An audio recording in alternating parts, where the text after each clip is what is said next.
কিরে হুমায়ুন কবির, তোকে তো সাসপেন্ডই করে দিল তোর দিদি, তোর মাথার হাতে হাত সরিয়ে দিল।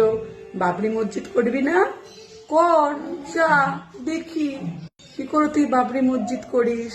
দিদির হাত তো মাথা থেকে চলেই গেল। সোনামণি, তুমি খুশি হচ্ছ হুমায়ুন কবিরকে সাসপেন্ড করেছে মমতা দিদি বলে? খুশি হও, তোমার খুশিতে আমি ছাড়ছাড় করে মুতে দেব।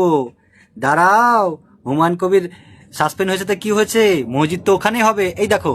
আর এই মুহূর্তে যে খবর আপনাদের জানাতেই হচ্ছে, মুর্শিদাবাদে বাবরি মসজিদ নিয়ে মামলায় হস্তক্ষেপ করলো না আদালত। শান্তি বজায় রাখার দায়িত্ব রাজ্যের ওপরেই ছাড়লেন ভারপ্রাপ্ত প্রধান বিচারপতি ডিভিশন বেঞ্চ। হুমায়ুন কবিরের কর্মসূচি বাবরি মসজিদের শিলান্যাস নিয়ে কোনো হস্তক্ষেপ করলো না আদালত। খুশি হয়েছে এবার মামনি? আদালতে কি বলে দিল? মসজিদ নিয়ে কোনো অসুবিধা নাই। হ্যাঁ, তোমার খুশিতে কিভাবে ছাড়ছাড় করে মুতে দিলাম, এবার তুমি পোদ মারাও গাবানা।